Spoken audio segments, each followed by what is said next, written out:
Bien, ya estamos de regreso. Gracias por mantenerse conectados. Cada vez somos menos, pero bueno, vamos a continuar. Vamos a ver el por qué era, a mi juicio, importante que lo trataran de resolver ustedes, porque eh, yo pienso que muchas veces no tenemos la certeza de lo que vamos aprendiendo sirve o es útil. Y vamos a ver aquí algo que ustedes podrían haber desarrollado en enseñanza media sobre la posición de, el pistón, por ejemplo, y obviamente después con el cálculo diferencial vamos a derivar, eso lo hubiesen hecho tal vez en primer año, pero con eso ya podrían haber estado calculando estas fuerzas de inercia. Vean ustedes que esto es una aplicación de lo que ustedes ya han aprendido y por eso creo yo que es tan relevante que ustedes se vayan dando cuenta de lo útil que es todo lo que aprenden. Bien, vamos a ver este triángulo primero y vamos a hacer aquí un par de rayas. Vamos a trazar una línea aquí en que aquí hay un ángulo recto. Esta distancia azul que está dibujada aquí es r por el seno de teta. Y nosotros podemos ver que aquí hay una distancia aquí, que es r por el coseno de teta. Que lo ven ahí, ¿verdad? Entonces ahora nosotros vamos a ver este triángulo rectángulo, este de aquí. Y vamos a ver que la hipotenusa al cuadrado, L cuadrado, es igual a la suma de los lados al cuadrado. Uno de los lados es R coseno, R seno de teta, es decir, R seno de teta al cuadrado. Y el otro lado es X, toda esta distancia X, menos esa distancia que aparece ahí, que es R coseno de teta. Entonces vamos a poner aquí X menos R por el coseno de teta, y eso al cuadrado. Entonces ahora lo vamos a desarrollar. L cuadrado igual a R cuadrado seno cuadrado de teta más X cuadrado menos 2XR coseno de teta más R cuadrado por el coseno cuadrado de teta. Ahora lo vamos a reescribir. L cuadrado, vamos a poner este de aquí, R cuadrado seno cuadrado de teta, vamos a poner este de acá, más R cuadrado por el coseno cuadrado de teta, más X cuadrado menos 2. Estos dos de aquí, ¿verdad? Los podemos factorizar como R cuadrado, factor del seno cuadrado de teta, más coseno cuadrado de teta. Esto de aquí es igual a 1, por lo tanto, L cuadrado es igual a R cuadrado, más X cuadrado menos 2XR coseno de teta. Con eso yo puedo despejar X, o sea, puedo escribir X de manera de esta forma. Coseno de teta más eh,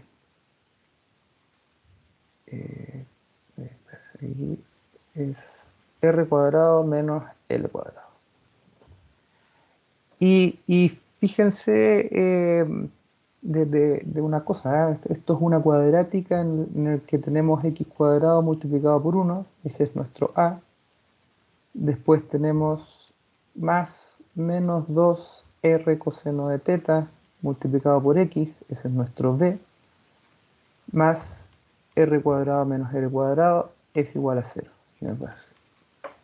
Por lo tanto, yo tengo la solución de una ecuación cuadrática, y esto hasta aquí solamente hemos utilizado geometría, un triángulo rectángulo, ¿verdad?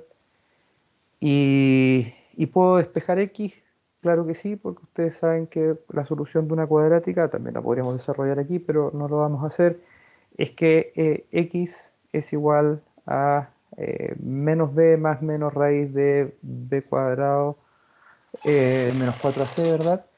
Y todo eso partido por 2.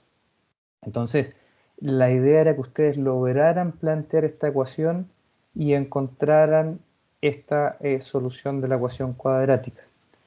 Déjenme aquí, lo voy a escribir de nuevo antes de mostrárselo el resultado. Había una mano levantada que no la había podido ver. Si quieren hacer alguna pregunta. Sí, profe. Sí. Bueno, le iba a preguntar que yo lo anoté de otra manera, pero cuando pasó a la diapo donde tenía la respuesta, la vi que era de la misma manera que lo había escrito yo. Ah, perfecto. Pero Ya. eso yo lo vi nomás, o sea, lo hice mirando, pero quizás es la misma solución que le va a dar de la cuadrática, ¿o no? Que sería el Sí, r coseno de teta más la raíz de l cuadrado menos r cuadrado seno de... exacto. Sí, esa va a Ya, ser la misma esa es la... solución. Ok, Sí, sí, lo interesante de escribir, de escribir es que vamos a tener una, bueno, recordemos esto que está aquí. Voy a escribir la solución que es de esa ecuación cuadrática. A ver si me resulta. Que es que x es igual a el menos b, que es 2r por el coseno de teta, más menos la raíz de el b cuadrado, que es 4r cuadrado, 4r cuadrado coseno cuadrado de teta, menos 4ac es menos 4 multiplicado por r cuadrado menos l cuadrado, todo eso está en la raíz, y todo esto partido por 2. Entonces aquí nos queda que x es igual a r coseno de teta más menos una raíz. Entonces, la gracia de visualizarlo así es que yo estoy calculando este valor de x y estoy viendo que esto de aquí es el r coseno de teta, que es eso que está acá. Por lo tanto, ahora hay dos soluciones: sumarle o restarle algo. Ese algo que le estoy sumando es esta distancia de aquí. Por lo tanto, en el dibujo que yo acabo de hacer, la solución es con el más y no con el menos. ¿Y cuál sería la solución con el menos? Sería esta distancia que está aquí, restarla hacia abajo. Y eso es equivalente a dibujar el triángulo hacia abajo con una distancia L. Por lo tanto, el resultado negativo que me da aquí en esta condición no lo voy a ocupar, porque vean ustedes que es equivalente a tener el pistón acá abajo. Pero como está escrito aquí, y lo que estoy calculando yo, es con el pistón arriba. Por lo tanto, me voy a quedar con el resultado positivo, no porque el resultado con esa raíz negativa no cumpla la geometría que yo establecí, porque sí la cumple. Si es que ese largo L va hacia abajo, el ángulo θ sigue siendo el mismo, R sigue siendo el mismo, L sigue siendo el mismo. Por lo tanto, esta condición la sigue cumpliendo, solamente que con la ubicación del pistón acá abajo.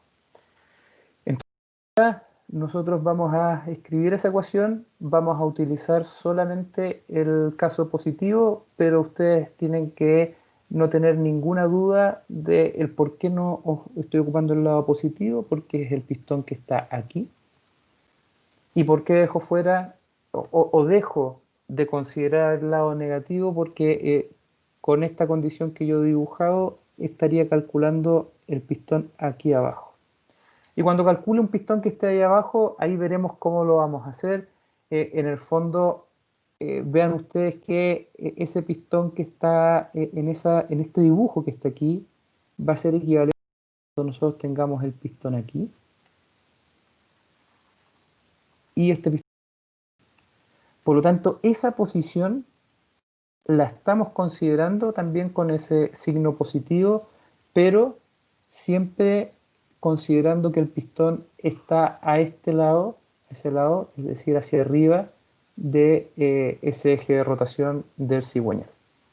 ¿Y eso por qué? Porque es importante que lo veamos, porque después, cuando nosotros vemos solamente la ecuación y tratamos de aplicarla, si no hemos pasado por esto, nos entran dudas de bajo qué condiciones la puedo aplicar y cuándo es válida y cuándo no es válida. Por lo tanto, ustedes cuando tengan esa duda, recuerden este dibujo, recuerden la raíz que estamos calculando, recuerden este triángulo que terminamos aquí, porque de esa manera es imposible que ustedes se equivoquen sobre cómo aplicarlo, que es creo la dificultad que podrían tener en esta parte de la materia. En general obtienen muy buenas notas, lo que obviamente es muy bueno, pero cuando se equivocan y les va mal es porque no aplican correctamente las ecuaciones debido a que tienen confusiones de qué significa cada uno de esos resultados que hemos desarrollado con las ecuaciones. Por eso es importante que visualicen estas situaciones particulares para que después no tengan duda en cómo aplicarlo. Ahora vamos a continuar, todo esto bien escrito está aquí. Aquí está el x cuadrado más menos 2r coseno de teta por x más r cuadrado menos l cuadrado. Vean que lo que calculamos con un triángulo rectángulo es lo que conocemos como el teorema del coseno, pero no tienen para qué memorizarse un teorema como ese, ¿verdad? Aquí están los resultados de la ecuación cuadrática. Nos quedamos con solamente la raíz positiva, porque estamos con el pistón aquí, no aquí abajo.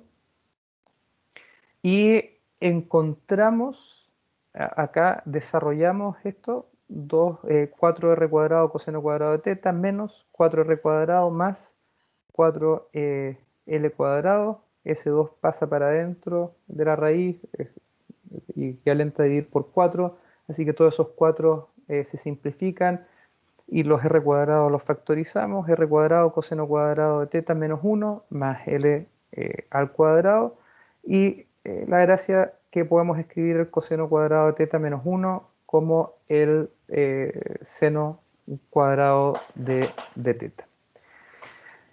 Estamos viendo aquí que tenemos una posición X, esta de aquí, en la que está el pistón, que depende de... Estamos encontrando una ecuación que define esa distancia X y que depende de una constante por el coseno de un ángulo θ que es variable de manera que nos permita representar todas las ubicaciones posibles que puede tener ese radio del cigüeñal, más la raíz de, aquí tenemos una constante y otra variable en función de θ. Y como está dentro de la raíz, no tenemos una claridad de cómo va a ser ese comportamiento. ¿A qué me refiero con eso? Vean que r coseno de θ, el coseno de θ vuelve a tener el mismo valor después de recorrer 360 grados. Por lo tanto, significa partir aquí en 0 grados y en 360 grados después tenemos el mismo valor. Por lo tanto, aquí esto nos está representando que X tiene una componente en esta ecuación que cambia una vez por vuelta, porque cambia según el coseno de θ. Y el coseno de θ cambia una vez por vuelta, R no cambia, por lo tanto R coseno de θ cambia una vez por vuelta. Importante el visualizar de que esto cambia una vez por vuelta, porque esa posición angular va a ser referida al tiempo. Entonces, cuando digamos cambia una vez por vuelta, si esa vuelta la hace en un segundo, significa que cambia una vez por segundo. Después nosotros lo derivamos, encontramos la velocidad que cambia, lo volvemos a derivar respecto al tiempo, encontramos la aceleración y por lo tanto vamos a encontrar la aceleración, una parte de la aceleración que cambia una vez por vuelta. Entonces esto que está aquí nos está indicando que va a haber una fuerza de inercia que cambia una vez por vuelta, que probablemente era lo que todos nos hubiésemos esperado, porque si tomamos una cuerda con una piedra y la hacemos girar, nosotros sentimos una fuerza de inercia que cambia cada vez que da una vuelta esta piedra y que sacude nuestra mano. Por lo tanto, era más o menos intuitivo pensar que si esto estaba girando a 100 veces por minuto, yo iba a sentir una fuerza de inercia de las masas que están relacionadas con ese movimiento a esas 10 veces por minuto, por ejemplo. Pero ahora viene la pregunta, ¿y qué pasará con este otro término? Tal vez sea irrelevante y sea un valor prácticamente cero, por lo tanto nos quedamos con lo que cambia una vez por vuelta, o puede que sea significativo y por lo tanto lo vamos a analizar. Lo reescribimos sacando el L para afuera y adentro de la raíz queda 1 menos R cuadrado partido por L cuadrado seno cuadrado de teta.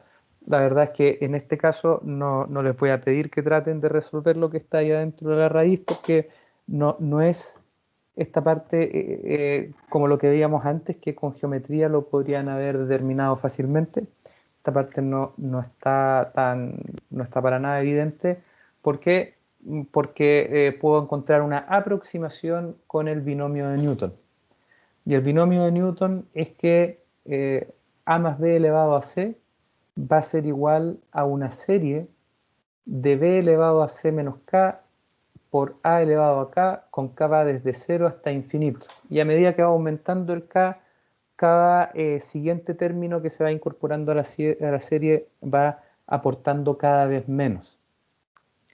Si nosotros vemos esta raíz es equivalente a que C sea igual a un medio, es decir, estamos elevando a un medio. Y podemos escribirlo como que B es igual a 1 y que A es igual a menos R cuadrado partido por L cuadrado seno cuadrado de teta. Y de esa manera vamos a escribir A, que es esto, eh, eh, elevado a 0 es igual a 1 multiplicado por B, que es 1 elevado a C menos K, que es 1 menos un medio, es igual a un medio, es decir, es la raíz de 1, eso es igual a 1. Y después incorporamos el siguiente término, que ahora es A elevado a K es igual a 1, A es esto de aquí, por lo tanto aparece menos R cuadrado partido por L cuadrado seno cuadrado de teta, lo que está aquí.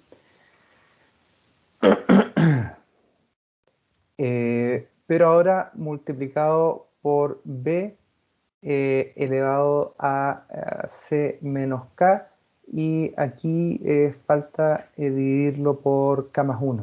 Falta, aquí hay un error cuando revisen el binomio de Newton y por eso aparece ese medio. Después el término siguiente está al cuadrado este valor, por lo tanto recuerden que R es menor que L, por lo tanto al cuadrado y con un valor menor que 1, que es el seno de teta también al cuadrado, todo eso al cuadrado de nuevo es bastante menor que este término, por lo tanto dejamos hasta este término para considerarlo como suficiente. Y de esa manera, ese término que está dentro de una raíz, yo logro sacar esa raíz. Ese es el objetivo de esta parte, para que no nos quede dentro de la raíz. ¿Por qué? Porque lo queremos derivar en el tiempo. Recuerden que ese ángulo teta es referido al... es función del tiempo y nosotros estamos buscando la aceleración. Entonces, ahora yo factorizo eso y aquí queda el seno cuadrado de teta, lo cambio por 1 menos el coseno de 2 teta y queda escrito de esta forma, que la posición es una constante más algo que varía una vez por vuelta, y aquí viene lo interesante, algo que varía 2 veces por vuelta. Aquí también falta un cuadrado, vamos a poner el tiro, este de aquí a cuadrado.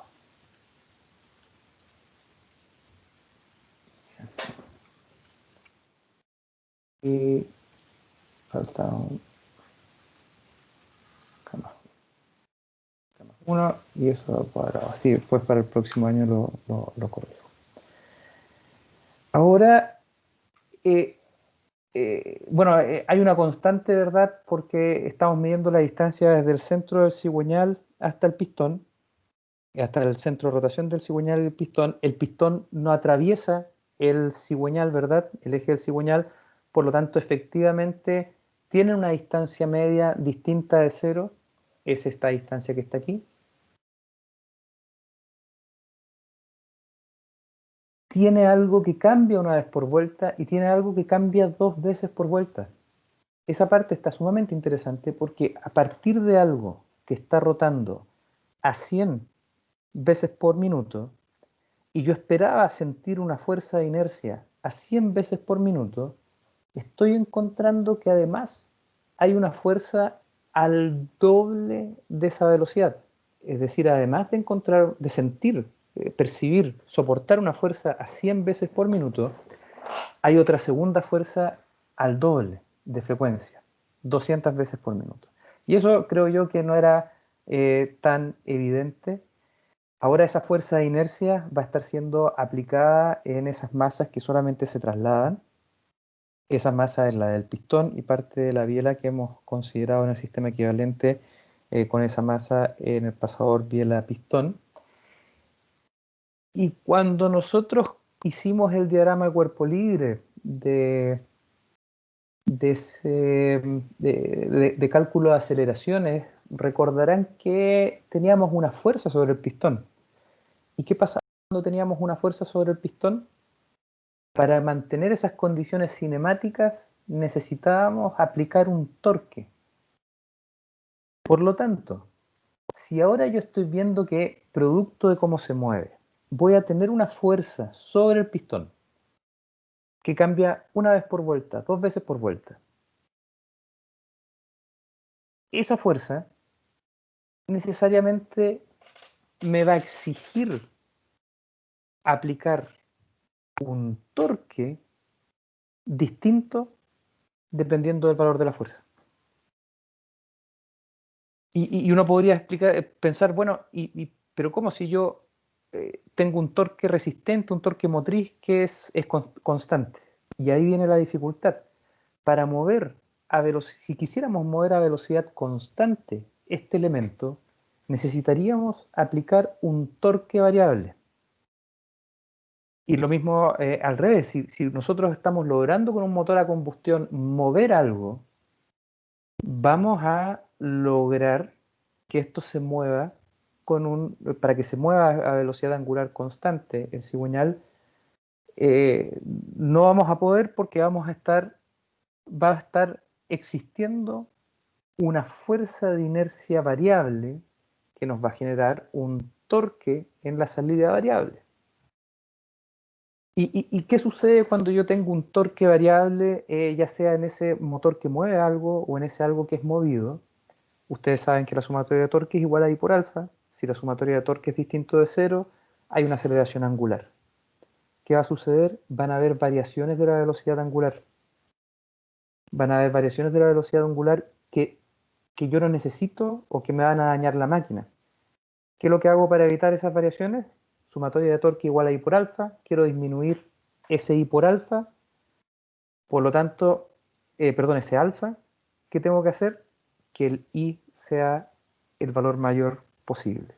¿Y eso qué es lo que es? El momento de inercia. Tendré que agregar un disco de inercia, un volante de inercia. Entonces vean que todo esto tiene una lógica, es bien interesante y se pone bien entretenido. La próxima sesión vamos a continuar con esto. Aquí está escrita la posición del pistón en función del ángulo teta. Vamos a suponer que el ángulo teta va variando en el tiempo de forma teta igual a omega t. Eso significa suponer velocidad angular constante. Vamos a reemplazar teta por omega t, vamos a derivar respecto al tiempo y vamos a encontrar esas fuerzas de inercia. Y luego los torques de inercia. Eso lo vamos a ver mañana, no, perdón, el próximo lunes, y mañana martes no van a haber, no va a haber práctica. No tengo claro a qué hora tienen el certamen de sólidos, pero la idea es que estas 2 horas que tienen de mañana sirvan para que ustedes puedan revisar sus certámenes, que se los vamos a subir a la plataforma, y lo puedan revisar con la pauta. Y ahí me envían el correo indicando sus diferencias. Así que muchas gracias por haber asistido. A pesar del certamen que tienen mañana de sólidos, que les vaya muy bien mañana en sólidos. Nos vemos el próximo lunes. Que les vaya bien. Chao.